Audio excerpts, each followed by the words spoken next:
Legionnaires of the Lariat! Welcome back to another episode of I Still Call It a Lariat, and today we are here to review AEW's 2025 All Out.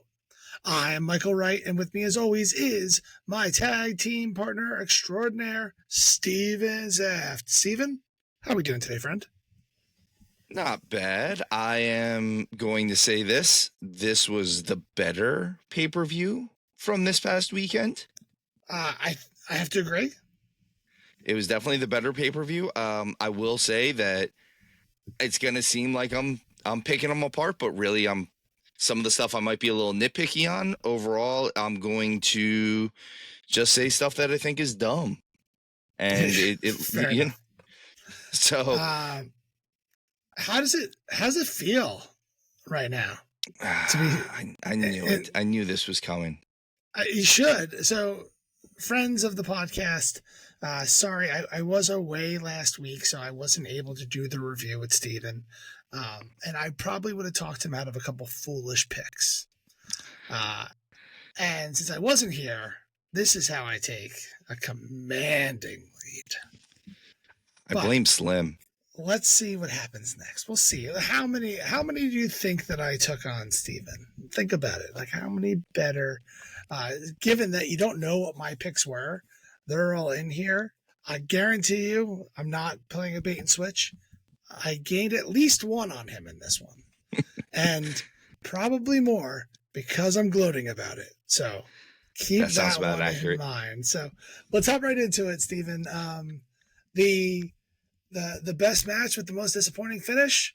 We had the tag team match of Adam Copeland and Christian Cage, Edge and Christian. They're definitely Edge and Christian, right? Versus FTR. What do you think about this one, Steven? So I kind of liked the opening for it. I like the Adam Copeland and Christian Cage walking through the arena, the backstage area, because it's where the Maple Leafs play. And they had Clark from the Maple Leafs on there, and then they had one of the guys from the Trailer Park Boys. Trailer Park Boys, and like that was kind of funny, but also I don't know if we needed it just as much. It was fun. It was a nice little fun thing. I like Christian Cage's line. There's too much chlorine in this gene pool. That was a nice little zinger for to Bubbles. Mm-hmm. And this match was my favorite match up until the end. Yeah. They did a lot of good stuff here. This was a good wrestling match. They did a lot of good tag team stuff. They didn't go overly crazy because neither one of these teams are overly crazy teams.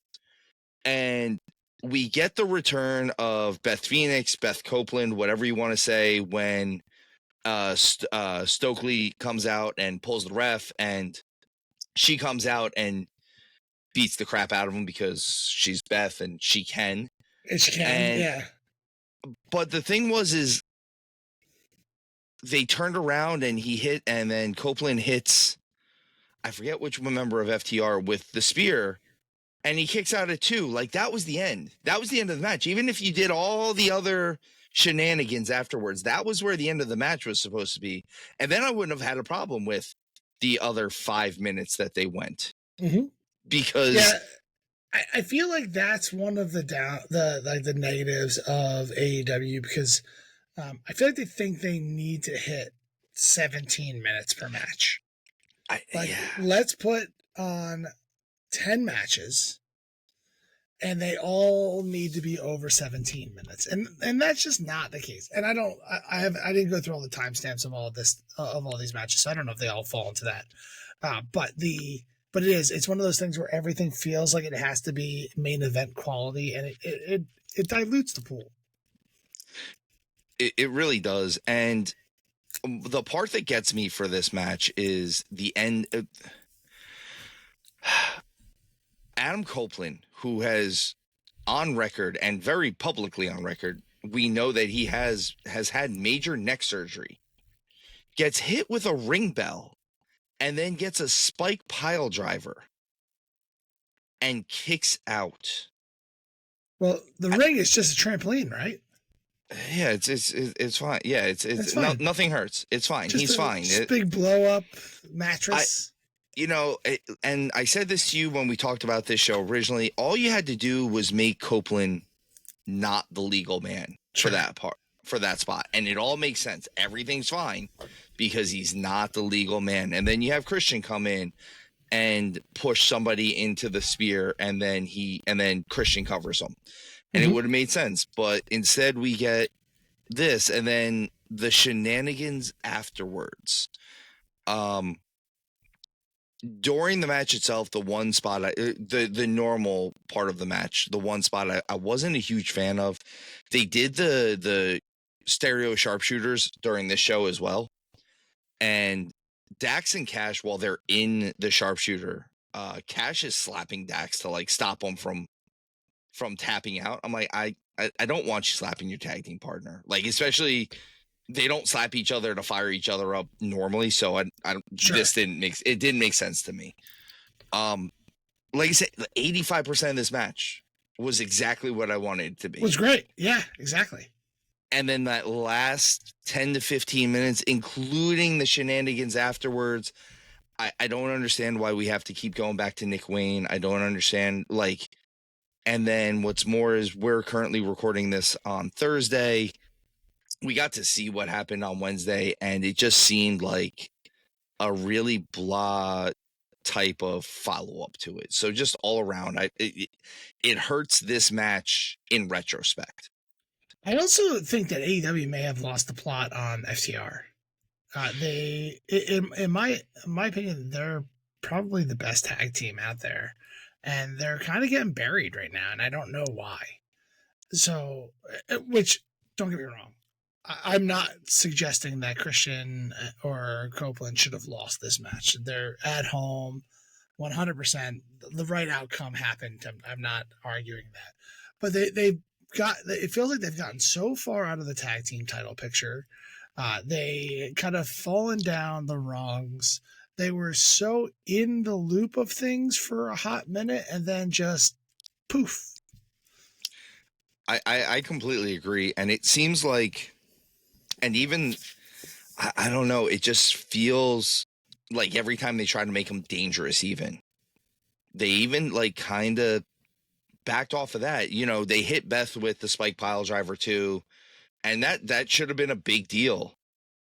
And then they could have gotten it. They could have done it a little bit better in the follow up on Wednesday. And for those who haven't watched on Wednesday, the whole thing has basically set up a 3-way match or a 6-person. Spoilers. They're moving on from this to Willow Nightingale and Jet Speed, which that is not of the same level and caliber as Edge and Christian. I'm sorry, it's not. It's just not. They went from two legends to two guys that are pretty okay. Yep. But, I think this was the right match to start the show off. It got the crowd all heated up. They fumbled the end of it. They had to do a spike pile driver to Beth, unfortunately. And yeah, I'm with you. They do this spike pile drivers to the stairs. They do it all over the place. And then the person just gets up like it ain't no thing. It is. You should be in traction. I feel like I haven't said that in a while. You should be in traction. Yes. That's how this works. Moving on to, in all honesty, probably the worst match of the night. Definitely the worst match of the night. We have the triumphant return of Eddie Kingston. I'm so happy that he was able to come back and recover from that gruesome injury where he broke his leg. He broke his leg. He tore his ACL and his MCL. Broke everything. And broke his leg, and they couldn't do the surgery until his leg healed, until the broken bone healed. So, it's always great to see the return of, and even a fan favorite. I missed, I don't know what I missed, why everyone is such a big fan of Eddie Kingston. I know he's the everyman kind of feel to him. I don't actively root against him, but I kind of nothing Eddie Kingston. Him coming in a big return with very little build up against Big Bill, who I think they also have absolutely no idea what to do with. None. I think I'm a much bigger fan of Big Bill than I am of Eddie Kingston. And they just kind of, this match happened. It happened. Yeah, like I still don't understand why Big Bill is the sacrificial lamb in this one. Like, how did we take a guy that's basically 7 feet tall, has a great look, has a great body, can cut a promo, and have him lose to Kingston, who, aside from the promo, doesn't have the rest of it? Mm-hmm. And I get it. It's Kingston's return. This wasn't the guy that I would have sacrificed up for Eddie Kingston's return. I like Eddie Kingston a little bit more than you do. I really enjoyed the Claudio Sucks Eggs t-shirt that he was wearing. Sure. I say it all the time that if they set Kingston up as an everyman like a Dusty, it would work. But honestly, after seeing the shirt, I'm on the fence of where I could say if they set him up as an everyman, like the later version of Terry Funk, like the crazy Terry Funk, because early Terry Funk, people forget he was just a straight wrestler. Him and his brother were kind of cowboys. Boring.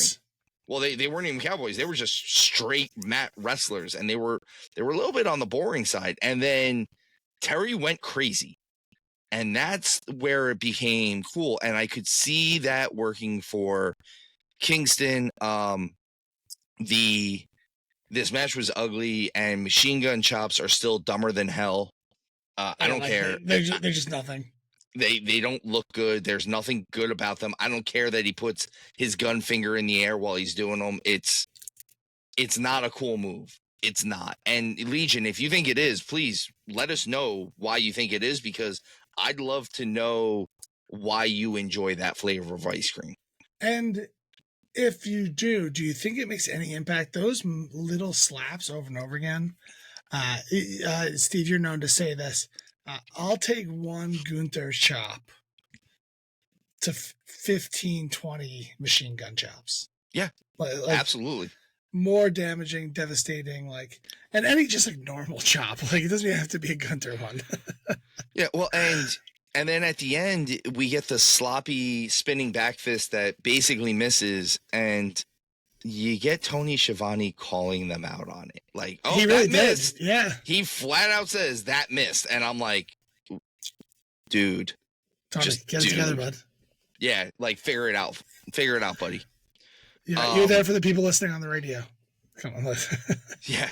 Oh, yeah. Everyone thought he missed. Congratulations. Not to surprise anybody, the first two matches we both had Christian and Cage. This one, it's Eddie Kingston's return match. It was no surprise. So there was no surprise. We're 2-2, Steven. We're still. We are 2-2. You're doing pretty good. I will say this: the end of this match, or after the post match, because there's always got to be a post match. Post match. You get Brian Keith coming out to attack Kingston, and then he gets saved by Hook. I'm going to say this: I'm hoping that by pairing Hook with Kingston, we might finally get we might get him to calm down a little bit and figure out who the hell Hook is, because I've lost track of it. All I know is that he's got that, as Hound says, Sharon hair. So we'll see kind of out where that brings it out too. Interesting match, tables and tacks.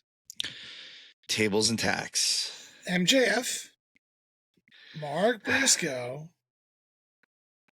in a match that I was surprised we were still going down this route. This feud that they had back and forth. MJF has owned it. He's owned Mark every step of the way. During the gauntlet match, he even stole the win right out from under Mark, which is why I thought it was quite just a no-brainer that if we're going to go again, there's no way MJF can go and bury Mark Briscoe a third or fourth time at this point in time, right? Might be a fifth time. And that wasn't the idea that Mark Briscoe getting buried, that had nothing to do with in my thought process. And I would have gone the other way if I had thought about the idea that MJF's probably leaving after this. He has to go shoot a movie, and he has to, I'm sorry, he has to go have his honeymoon, and he has to, figure out who he is, as he said on Wednesday. He has to go find his smile or whatever. What's the movie shooting? I don't know. He's shooting a movie though. I don't think he's doing Street Fighter. Yeah, is he in Street Fighter 2? I mean, maybe. Or not. I mean, as well, not the second one. Yes, not like Street Fighter 2. Although Street Fighter 2, even though there's 17 versions of the Street Fighter 2 video game. Sure. So I took Briscoe. You took MJF. There was so many attacks in this match. So many attacks. These guys in their faces, in their backs, in literally everything. In Briscoe's head, in his bald head. Like, there were points I really just wanted him to, like, wipe his head off so that he could get the attacks off. Yeah, get some of them off. This was a relatively brutal match, but, I think it was well done. I know that we give a lot of shade to the hyper violence sometimes when it just goes a little bit too far for a tables and tacks match, knowing that's going to be a more violent side of a match. This was done really well. I thought this was a great match throughout for the night, one of the better ones of the night, even though tables and tacks wouldn't be my first gimmick that I'd want to watch.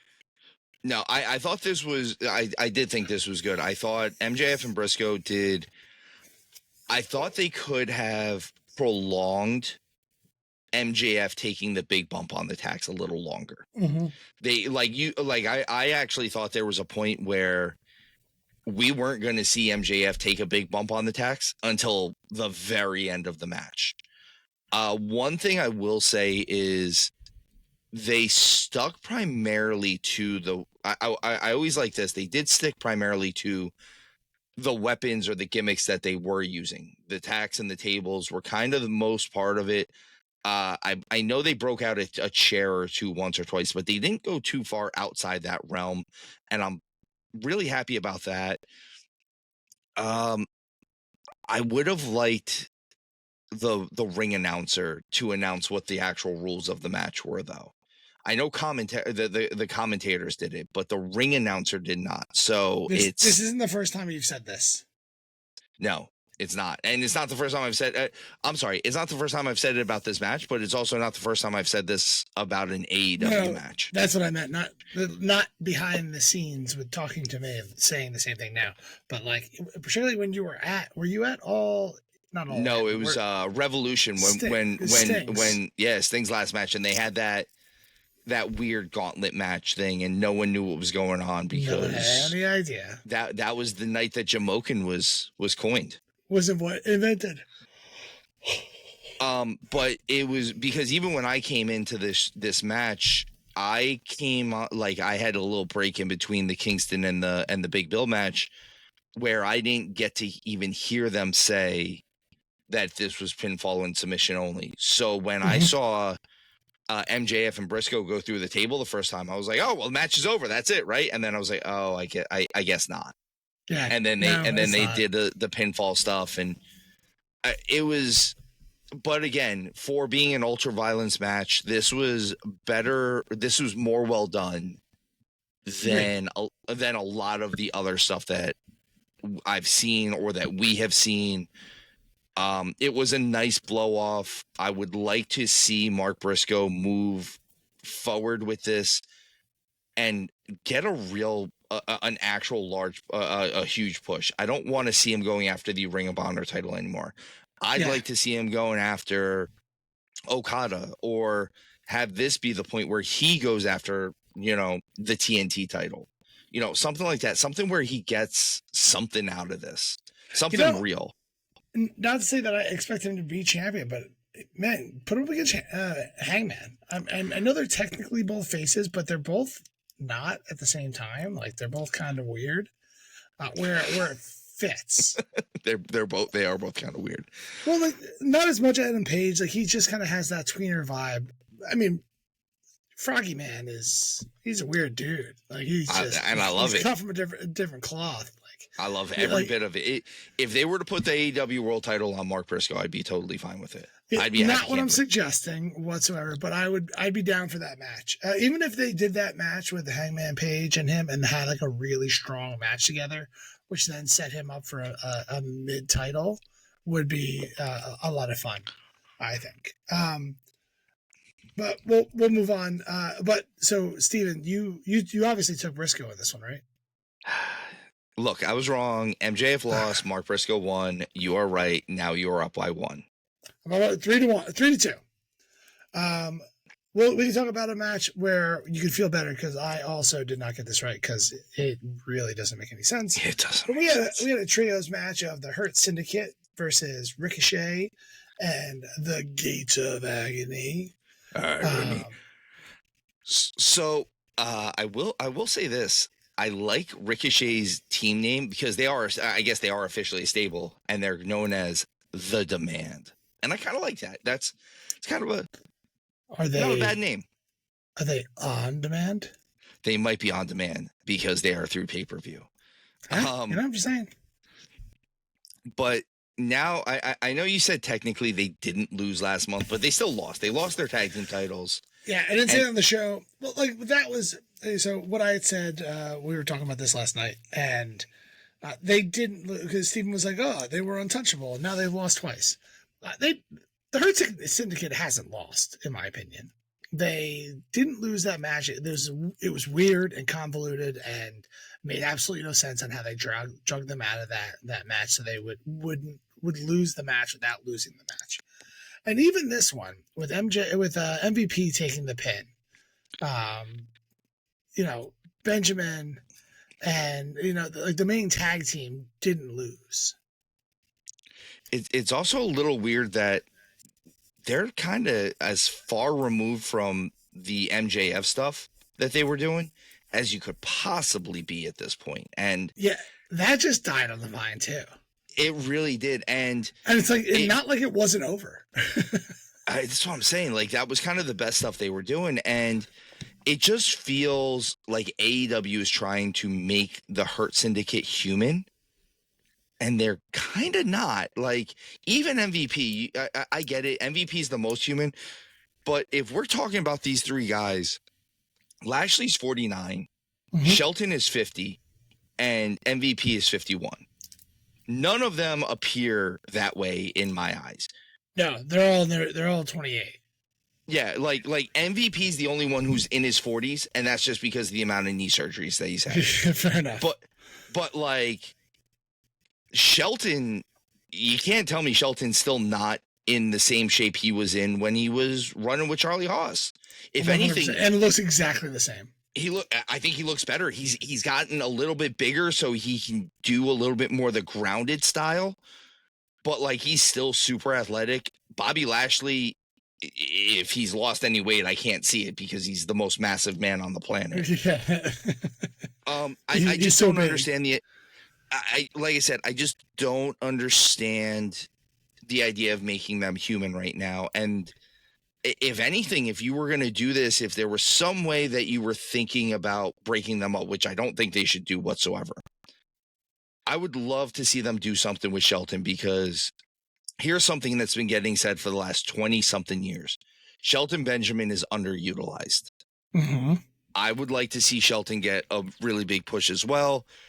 I don't know. I get the idea of trying to build up this group, the Demand, which Ricochet was getting a really nice push, and the Gates of Agony were not. So I get the idea of them trying to build this up a little bit, but it seems like they're building them up at the expense of the Hurt Syndicate, and I don't know if that's a good plan. Well, but not really at the same time. It's MVP who took the pin here. It's not Lashley. It's not Benjamin. It's like essentially the manager lost. It's fair. Like Prince Nana losing this match, and it's not really in a situation where I think it hurts them. I agree with you. Shelton Benjamin is underutilized. I think that these guys are they don't know what to do with them.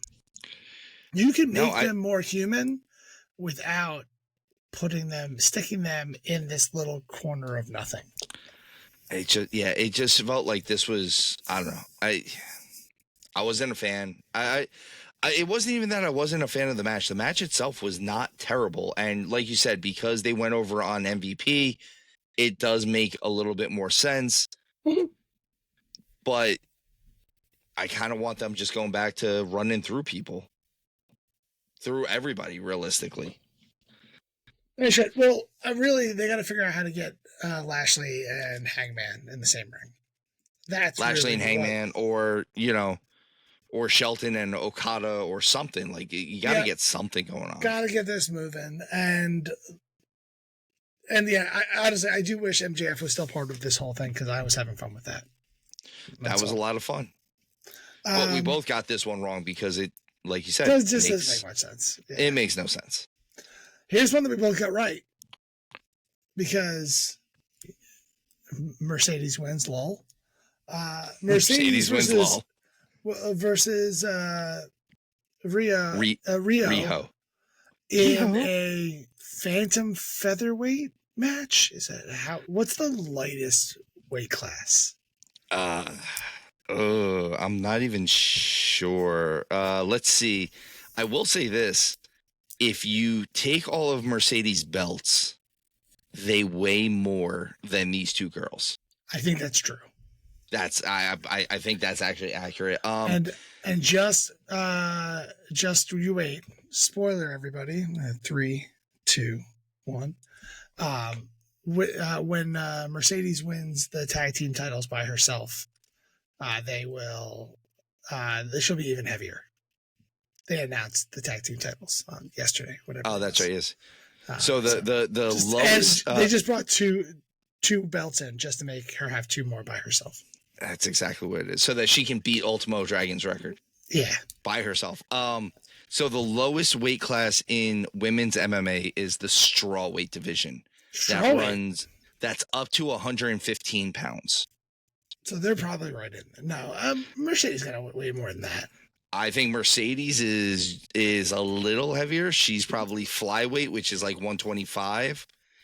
And then Riho, she's in the pediatric version.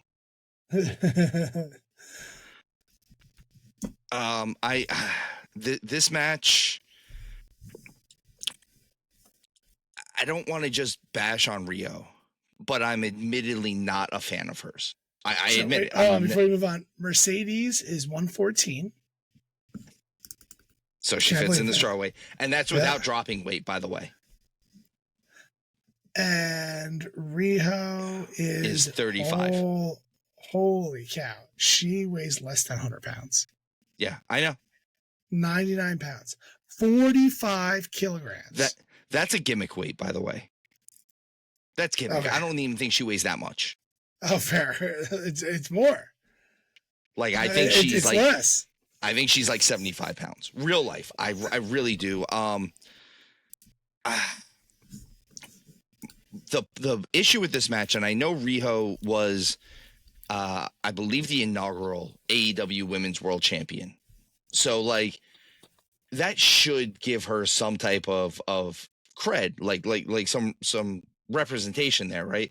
Except for the problem that she leaves just as quickly as she comes in all the time, because whether it's an injury or a visa issue or whatever it is, she's worked like 5 matches in the last like 4 years. Mm-hmm. They literally did a stat one time that Riho, I think per match, got paid like $150,000 per match. That's smart. And yeah, it's just, I don't know. This match left it felt very anticlimactic because there was no way that they were going to put the title on Riho after all of this. And even Mercedes having all of these belts, I know she's chasing the Ultimo Dragon record, the 10 belts. The difference is Ultimo Dragon defended all of those belts at the same time, all the time. Sure. The only time he wasn't defending all of them was if he was putting up like the WCW Cruiserweight title by itself. But like for the most part, the other 9 belts, he defended them in unison. Like if you won, you got all 9 belts. I just feel like that's a big difference here. It does hurt. There's parts of this match where the reffing gets to me. They just stand there like a zombie while Mercedes is literally whipping Riho around by her hair, and I'm like, we're just letting this happen, huh? It's okay. Rules. And then Rio is just too small to be doing the follow rules. Rules. You know what rules are, right? Ruels. Oh, I guess no one told you can't use the word in the definition. Sorry, old joke. Mercedes retains in what we figured was going to happen because Mercedes wins LOL. Yep, Mercedes wins LOL. Next up, we have the three-way match for the unified title. Still the dumbest title name. Okada Not really unified. Versus Takeshita versus Dorada. So honestly, this was one of my favorite matches of the night as well. I thought this one was really good. We always go back and forth, and we throw a lot of shade at Okada because I don't quite get him. He feels kind of vanilla in general. But give me Takeshita all day, every day, and I'll have fun with that one because I think he is fantastic. Maybe the best male wrestler in AEW, really, and just like really undersung. He's up there, and he might be in the last few years, and I feel like Io is the other one that's up there right now, but he might be the best Japanese wrestler that's come to America in the last 5, 6, 7 years or so. Like I'd probably give Ospreay the wrestler one, not the Japanese side of things. But like Ospreay, probably I'll give him the nod. I have a hard time putting anybody else above him at this point in time who's active. No one on this card. No one on this card. Maybe Hangman. Maybe Swerve. Well, that's the problem. Is Swerve and Ospreay aren't active right now. Yeah, that's what I mean. Like they're still around. It's not like Danielson who's not wrestling anymore. I don't know when Ospreay's coming back. Honestly, he's having neck surgery, and we'll see what version of Will Ospreay comes back. At least Swerve is just getting like a scope. Not to say I told you so because I'm not gloating whatsoever, but we said this from the very beginning that he was going to go so hard that it was going to put him down pretty hard. And this is just that fruition of 2 years, give or take, a couple months, a year and a half, of wrestling every night at the highest of intensities, doing some of the greatest work that the industry's ever seen, in my opinion. This was just a matter of time. He was pushing himself way too hard. Well, and not to mention the 7-8 years before that of him doing that 100% in Japan and stuff like that. Let's get back to this match though. So I agree with you. Okada, I don't know. He just seems lazy in the ring. I think that's what comes off as vanilla for me. Takeshita, amazing. I will never say a bad word about Takeshita, although Hound still kind of wants to fight you, Takeshita. It just felt like Mascara Dorada didn't need to be in this match. He needed to be there. So someone could lose. So someone could lose. Yes, exactly. One of my favorite parts of this match, though, is there's a point where Okada is ripping Dorada's mask off, or trying to, and you hear Taz go, wait, I have it written down. Taz says, if Okada rips off Dorada's mask, I'm ripping off his Excalibur's. And it popped me. And you hear Excalibur go, please don't. Because I think please no. Even Taz with two knee replacements and, sitting behind that desk as long as he has, he probably still could have. 100%. It's the human suplex machine. Sure is. He's Taz. This was one of the ones that we got right because you switched your pick to Okada, which Showtime, you actually missed this part when we did the preview episode. I do agree. I think this unified title name is dumb, but apparently WWE for United States Promotions has a copyright on the term Intercontinental. Oh, they do. I didn't realize that. Okay. So apparently it does not work worldwide. It's only an American patent. That makes sense. So that's why New Japan was able to use an Intercontinental title. You just can't do it in America. So it actually makes a little bit more sense, and I give him a little less slack, except for the fact that he's still carrying around 3 belts, so the belt is not unified. Yeah, and it's still, you could have come up with better. The North American, you can call it the Diet Anything World else. title. Anything else? I had originally, as Steven said, when I was in an airport in Germany, I had filled this out and put Okada. I put it Takeshita because I really want to see Takeshita win this. I thought he was going to do it, and at the last second, I'm like, I know how this game goes. Okada's going to retain this. That's why there's three of them there. I knew the whole time that Dorada was going to be the one that took the pin, like everyone did. It was like very telegraphed. And so, but at the last second, I was like, you know what? Let's go Okada instead. And luckily enough, I did, because now, Steven, I'm sitting here at, should we at? You're only one ahead of me right now still. We haven't gotten to that point yet. 5-1, you're 4-2. It's looking good. We're looking good. Am I 4? Oh yeah. Because you got that one wrong. I got one wrong. We got the Hurt Syndicate wrong. The other thing is I'm really I don't like this idea coming out of this match that it seems like they're pushing Takeshita to be a not heel. I don't know if they're making him a babyface, but it's I don't like that idea. I do love the idea of Takeshita and Fletcher eventually going at it. I don't want to bury the lead too much, but I would love to see the way I like to compare it is if we're looking at the two promotions, the two young guns that you're looking at right now in WWE are Braun Breaker and Jacob Fatu. Mm-hmm. Where in AEW, I feel like the seat for that is Konosuke Takeshita and Kyle Fletcher. I think you're getting the same. It's literally almost the same age group, even like it's like 30 and 27 versus like 32 and 27, and sure. It just works. Like there's a lot of years and a lot of tread left on the tires with those guys in both sides, and all four of those guys are really good. I'd love. Any version of that is going to be great for me. So I think I wouldn't be surprised if after Takeshita, which I'm predicting this now, that he's going to win the IWGP title. When he comes back, there's going to be some type of feud with either him and Okada for the IWGP title, the title that Okada's held so many times, or him and Fletcher. Yeah, I can see all that. I want to see him win that title. I want him to be seen more serious. I don't care if he's face or heel, to be honest with you. I honestly, I'd be interested to see what face Takeshita looks like. It could be interesting. I think it would be about the same.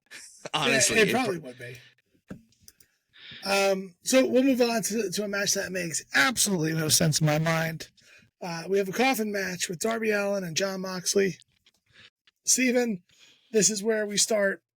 We have rocky two matches because actually one doesn't make any sense. One kind of does. But at the end of the day, we both had Darby winning this coffin match because it's his gimmick match. He has the coffin drop. All of the things that say that he should win this match. But of course, Jon Moxley's in the match, so he won. Is this a match? They rang the bell before they ever made it to the ring. Technicalities. AEW. Rules don't matter. Listen, there's no version of this where I don't bash this match. So we can say that Jon Moxley won this. It doesn't make sense. And the follow-up with him getting lit on fire makes even less sense. Come on, throw him in a body bag and just blowtorch him.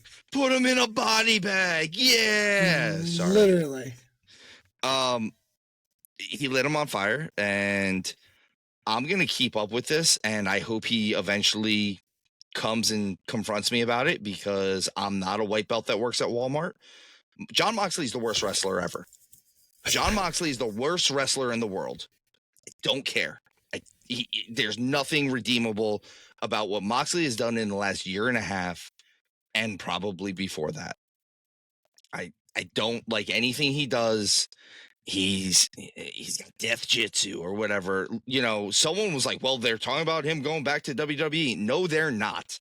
No, they're not. They are absolutely not. He is not going there. I'm not as hard on Jon Moxley as you are. His matches aren't my favorite, particularly the most recent ones. But this match, could easily have not been on this card. This is two big names that are fighting each other that had like just a big old wet fart of a match. And you know what? I'll say this. There is a good thing that came out of this match. Pac is back. Pac is back. That rhymes.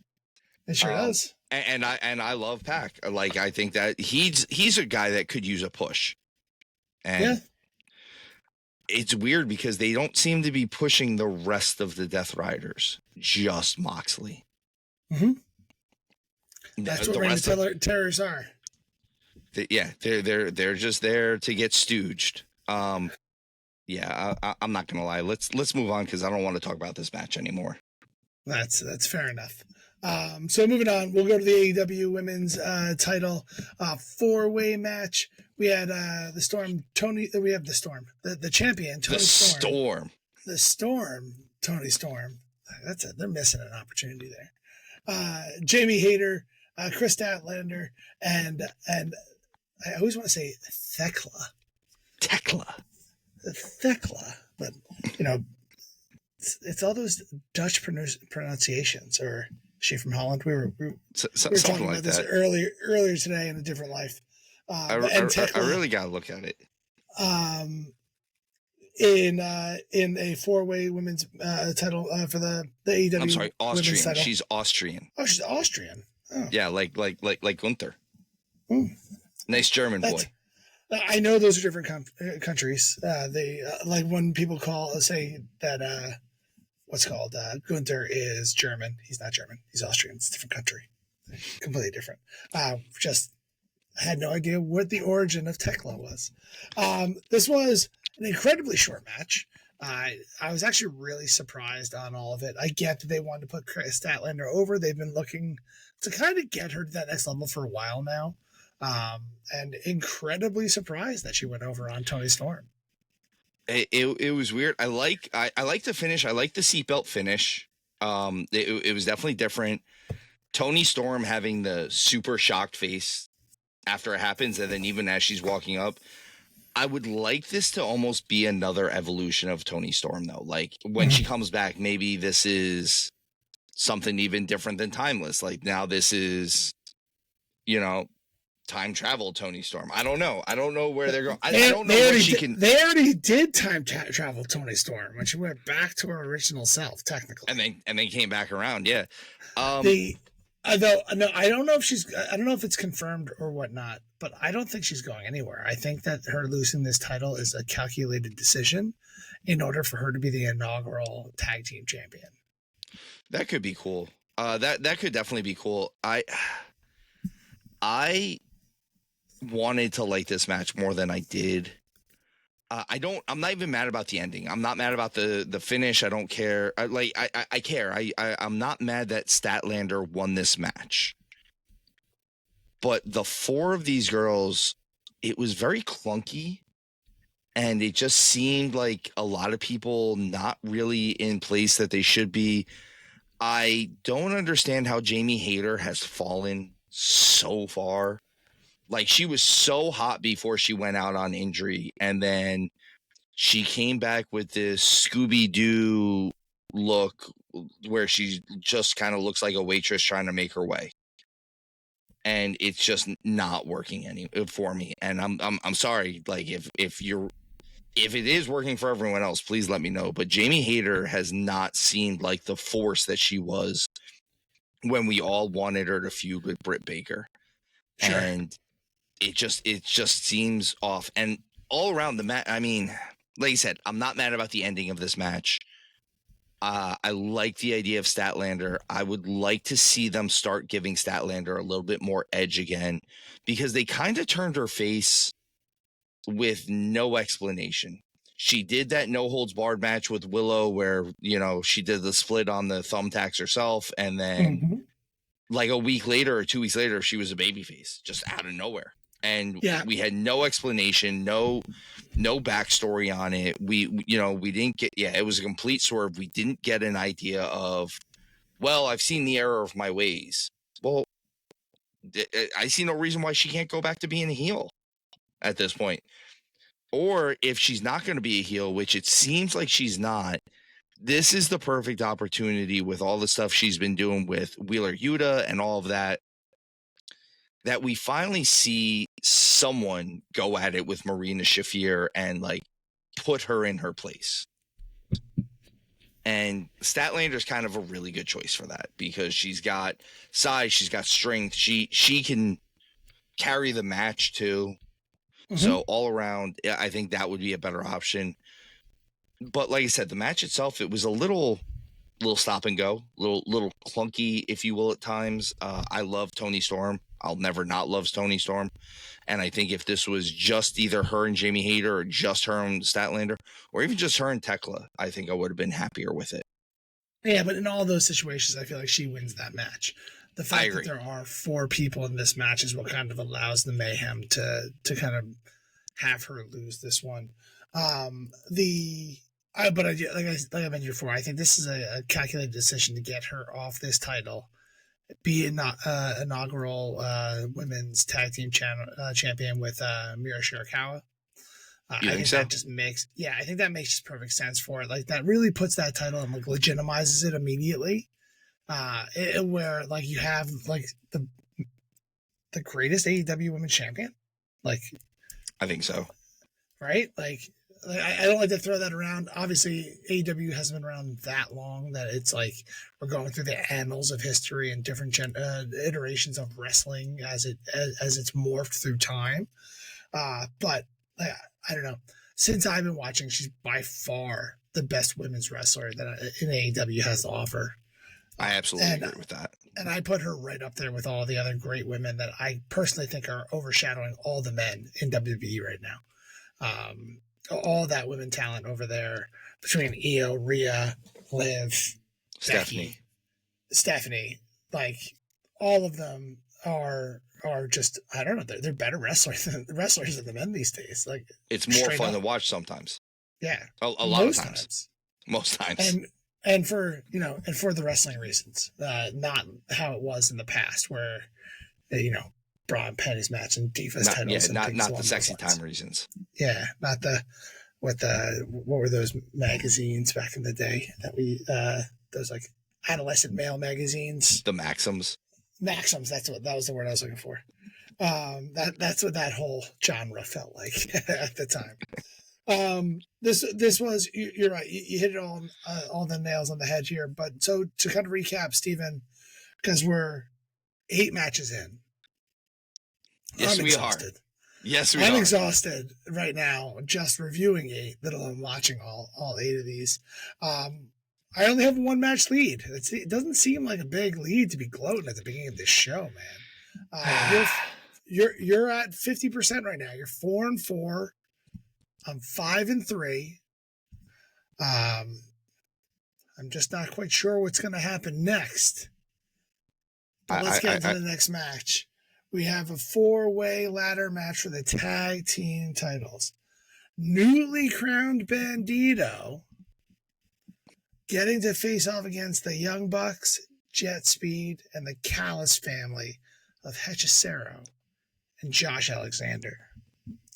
And though I know where you were coming from here, Brodito just got these titles, and I really didn't see them taking them off of them. So I had Brody doing this, and Steven, you had Brody doing this one, right?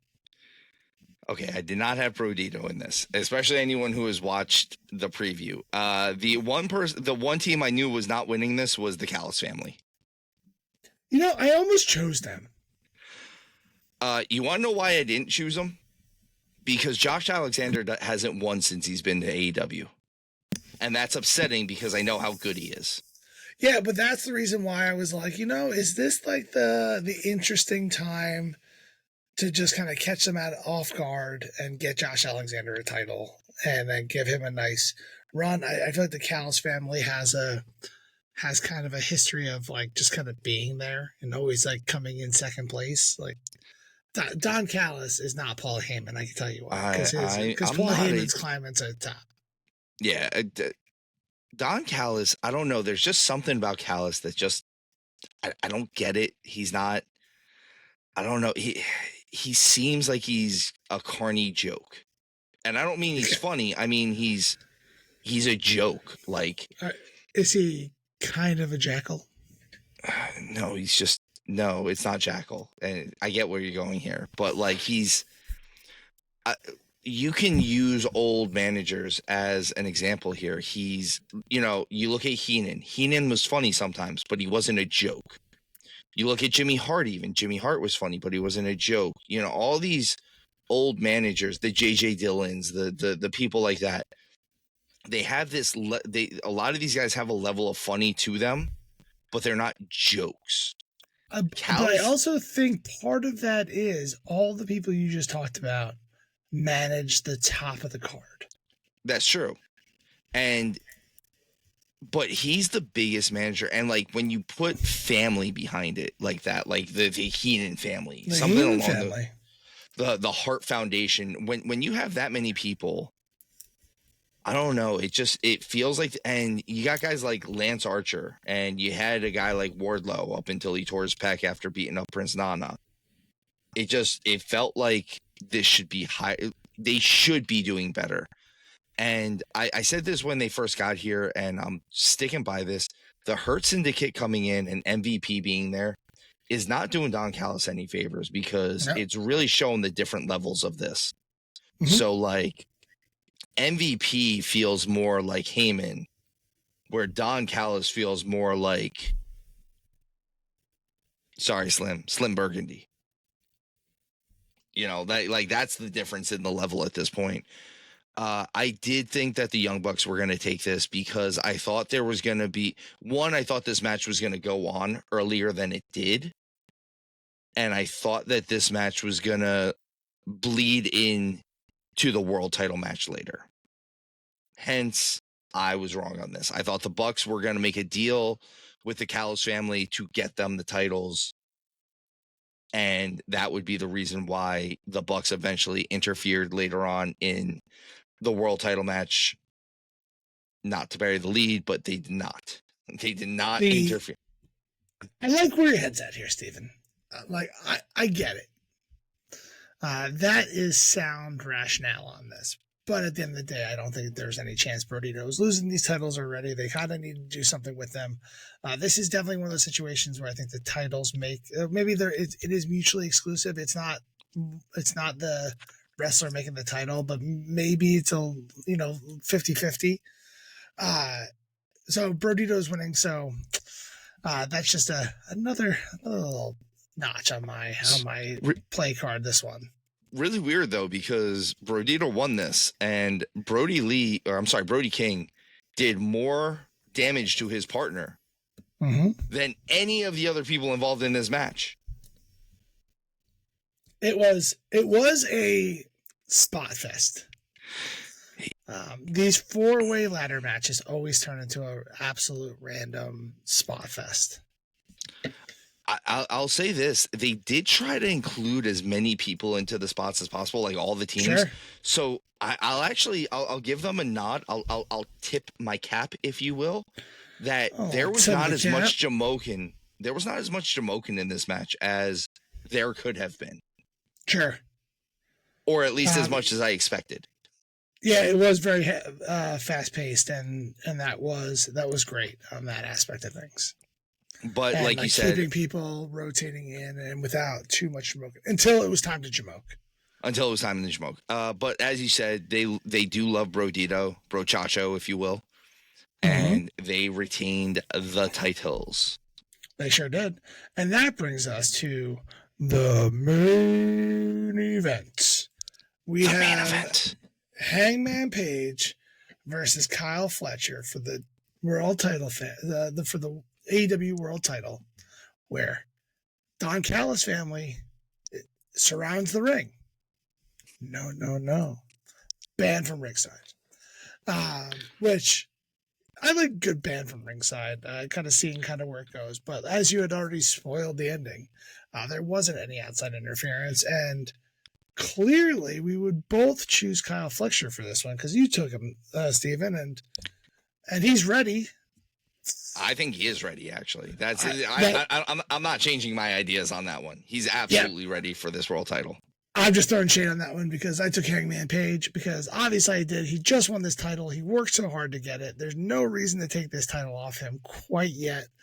I don't really think Kyle Fletcher is that caliber to take it off him right this second. He can do it, but I think you need something bigger to take this title off. So I have Hangman winning this as he retains the title in a pretty solid match. I really enjoyed this match. I like Hangman style.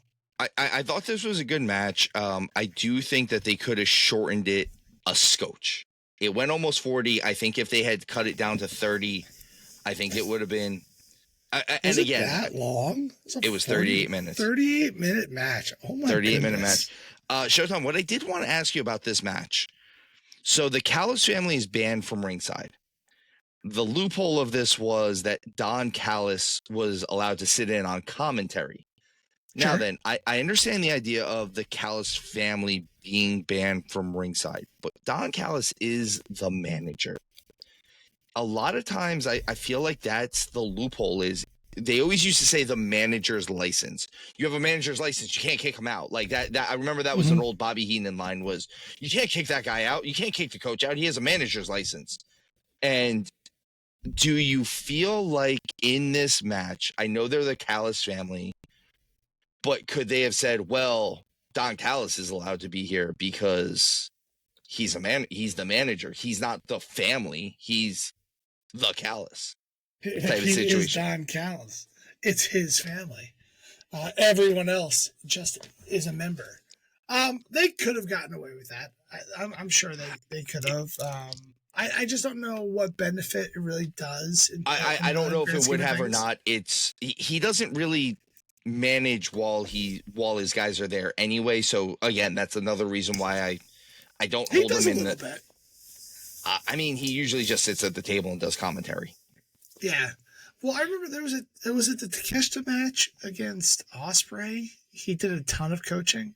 There was one recently that he did. There was one somewhat recently. I think. Well, he kept coming off of the table and then going back over to the table and then coming off. I think it might have been Fletcher.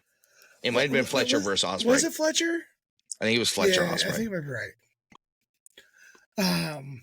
But this match, this solid match. A lot of back and forths. I really liked the end of this match, the way Hangman put him away. But all in all, I was pretty entertained for the AEW championship. I definitely like this match, and I like the idea of a lot of things they did with it. I like the idea of Kyle Fletcher kind of not winning because he kept saying, I'm ready, it's my time, I'm ready, it's my time. And like that kind of part of my reason for thinking of this too was I've never heard a babyface tell someone they're not ready so many times going into a lead up. He is weird.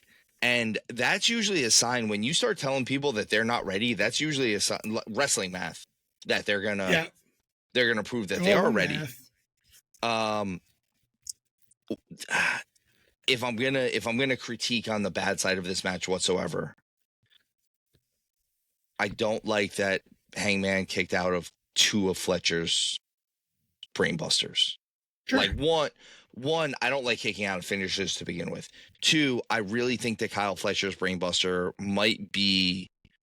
could be the new version of the RKO, the Diamond Cutter, the DDT, whatever you want to call it. It's that good that if he could find out ways to like kind of lock it in from odd places, it looks so pretty. And him being like 6'3" or 6'4" and dropping them on their head, it just looks gorgeous. And I'd love for that to be a finisher that is protected. That's protected. It doesn't just finish the match. Maybe it finishes you off for 2 or 3 weeks. Like you don't come back around after getting hit with this move. And I don't know. I really like the idea of that. I want Kyle Fletcher to be at the top of the card. I see no reason why he can't be at the top of the card. But again, I was wrong. You were right. I have said it. You are up on, you've gotten me by 3 on this show. 3 matches. That is an astounding lead. 3 matches. And the funny thing was, I kind of 50% on this card. I really thought I was going to get you by like 3 or 4 matches on this one. I thought I was making up the difference on this one. You made a comment. I really thought I was going here. I thought this was gonna be it. I thought the Bucks, Kyle, and MJF were gonna tip my scales. You know, it could have been 2 if I didn't change over from Takeshita. But you were never, you were always playing for second place, Steven. Always playing for second place. So that is our review of AEW 2025 All Out. Solid card from top to bottom. Obviously, we get hypercritical sometimes because that's what we like to do. We like to break these matches down, really give you an understanding on where we're coming from, where we think it makes sense, where it doesn't. I hope you guys enjoy that style. You wouldn't be here at this point in time unless this is your first time here. If it is, welcome. Tell a friend. Welcome. Come back. Please like and subscribe. Comment a bit down below. Tell us where we're right. Tell us where we're all wrong. Tell a friend. If you don't have a friend, tell a stranger. And Steven? As always, guys, remember, tuck your chin when you bump.